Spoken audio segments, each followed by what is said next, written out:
Eh bien, aujourd'hui, nous allons faire une nouvelle leçon et voir une arme terrible, à la fois dramatique et à la fois mortelle, c'est le mat du baiser de la mort.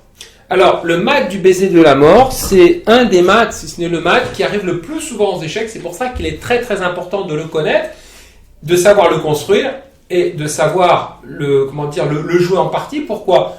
1, pour gagner des parties, et 2, dans certains cas, pour le voir venir et l'éviter. Alors, le mat du baiser de la mort, bien sûr, c'est un mat qui se fait avec la dame. La dame, elle peut faire le mat du baiser de la mort, mais elle peut aussi faire, on a vu, le mat du couloir, comme on a vu dans une leçon précédente. Alors, comment il est construit, ce mat du baiser de la mort ? Alors, d'abord, le roi, comme dans la plupart des mats, se trouve sur la bande. Pourquoi il se trouve sur la bande ?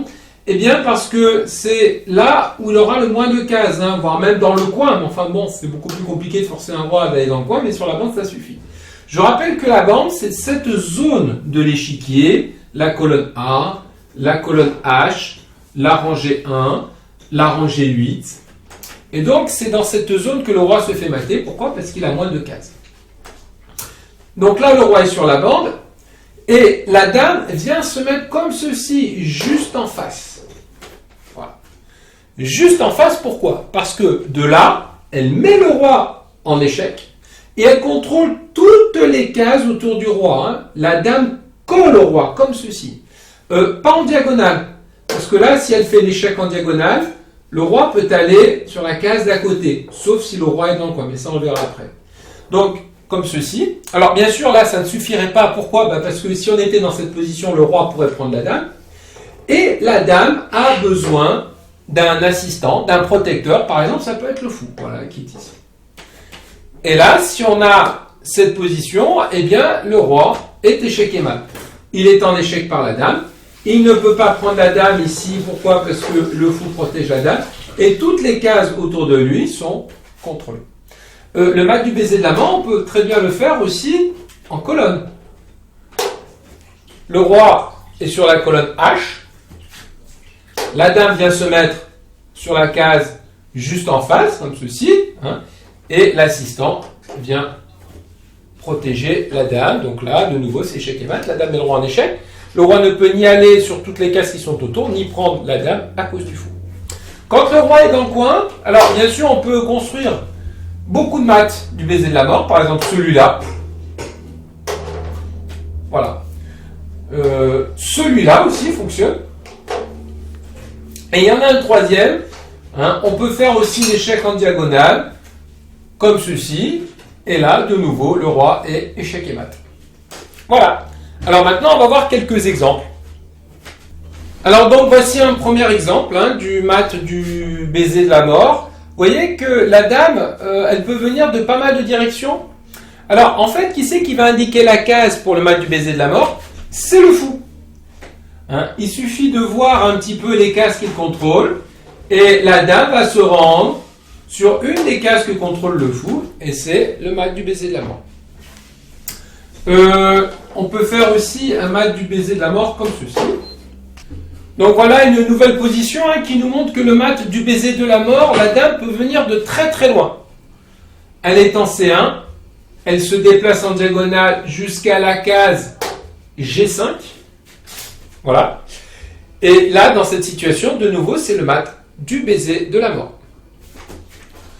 Alors attention aux faux amis, parce qu'il y a certains mats qui peuvent ressembler au mat du baiser de la mort, mais qui ne sont pas le mat du baiser de la mort.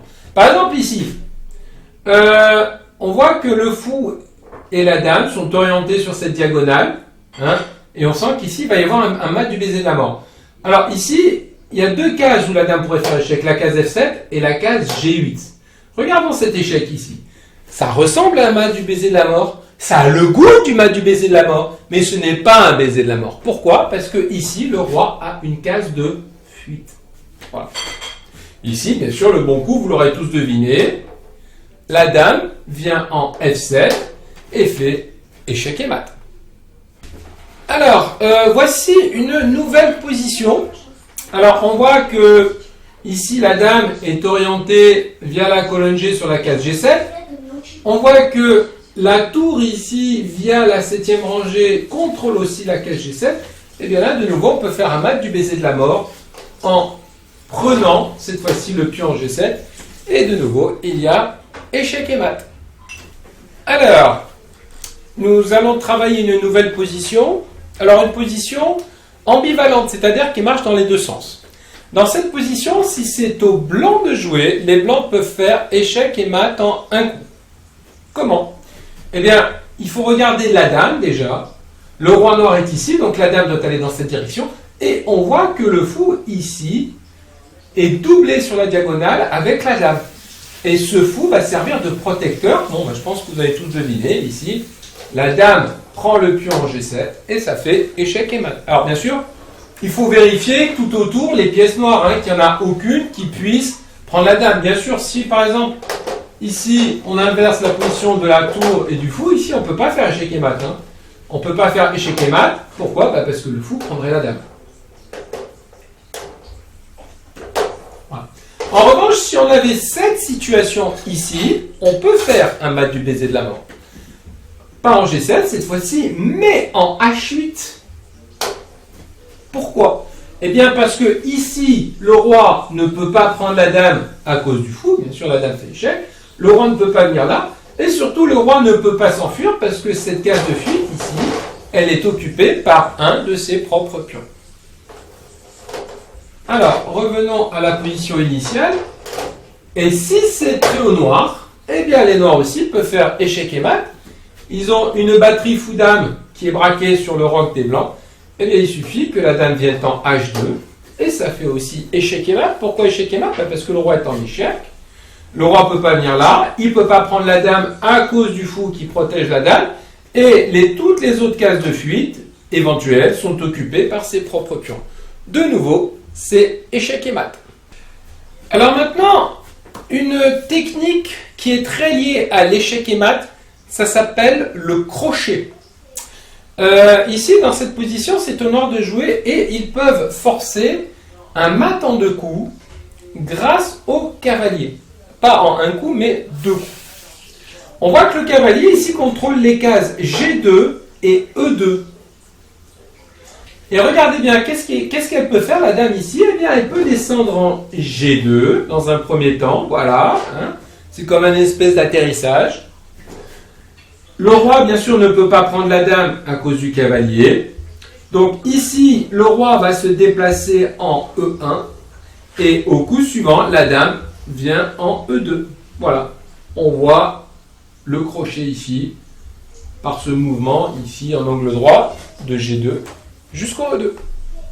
Alors, regardons cette position très très intéressante, toujours sur le thème du mat du baiser de la mort.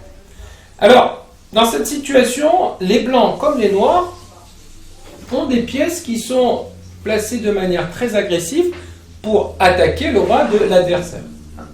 On voit par exemple ici que le roi noir, son roi est un petit peu dégradé parce que les pions ont avancé. Mais il faut faire très très attention parce que le mat du baiser de la mort, c'est un mat qui peut survenir très rapidement et des fois de manière, très subtile et très surprenante. Alors là, c'est au blanc de jouer, et je suis sûr qu'ici, 9 joueurs sur 10 seraient tentés de jouer le coup dame H6. Et oui, le coup dame H6, c'est un coup très très fort. Pourquoi? Parce que la menace, c'est dame G7, échec et mat, ce baiser de la mort là, voire dame H8, échec et mat. Et là, dans de telles situations, j'ai vu beaucoup de joueurs avec les noirs abandonner. C'est fort dommage, parce qu'en fait, bien sûr que le mat est imparable, mais en fait, les noirs peuvent tirer les premiers. Ici, ils ont un coup assez surprenant et qui va faire très mal au roi blanc. C'est le coup dame prend H3, échec. Extraordinaire ce coup.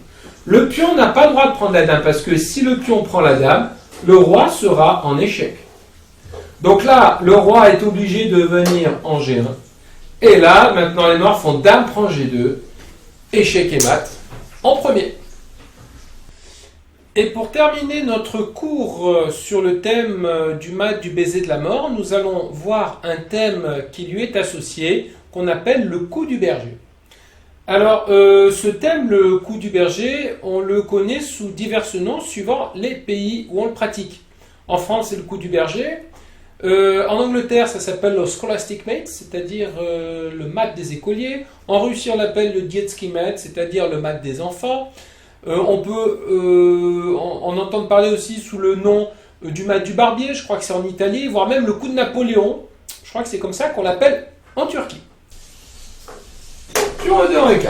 Bon, jusque-là, un coup qui fait partie des règles d'or. En poussant le pion de E2 en E4, on permet la sortie du fou et de la dame. Les noirs jouent le pion E5. Et là, au deuxième coup, on sort la dame en H5. Déjà, les blancs annoncent la couleur. Ils cherchent le mat. La dame de H5, elle menace de prendre le pion E5. Ça, c'est la menace directe. Mais attention, parce qu'elle commence à créer des menaces aussi sur le pion F7. La case F7, que l'on appelle d'ailleurs le talon d'Achille. Mais ça, on en reparlera une autre fois. Là, les noirs jouent le cavalier en C6. Pourquoi ? Pour protéger le pion. Au troisième coup, les blancs sortent le fou. Et le danger, il est là. Parce que maintenant, il y a une menace directe sur F7. Pourquoi ? Parce que la dame attaque F7 et le fou protège F7.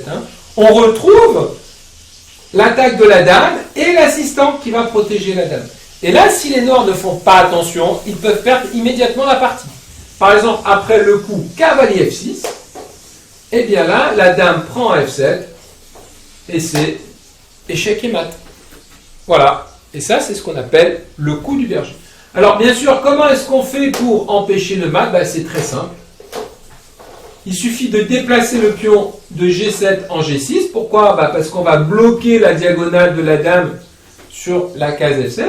Alors attention, c'est pas fini. Les blancs, peuvent venir en F3 et via la colonne F menacer à nouveau le mat en F7. Mais ici, il suffit de sortir le cavalier. Bien sûr, le cavalier est protégé par la dame, pas de souci, et la dame ne peut plus faire le mat en F7. Les blancs ont échoué. Je vous remonte une dernière fois les coups qui accèdent au mat du berger. Bon, maintenant, tentez-le si vous voulez, mais surtout vous saurez vous en défendre si votre adversaire le tente contre vous.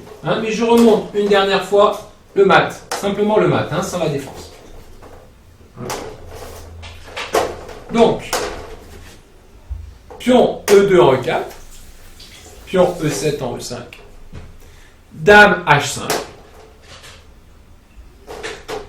cavalier en C6, fou en C4, cavalier en F6, et dame prend F7, échec et mat. Alors, notre leçon maintenant sur le mat du baiser de la mort est terminée et il ne vous reste plus qu'à faire un certain nombre d'exercices pour le maîtriser. À très bientôt!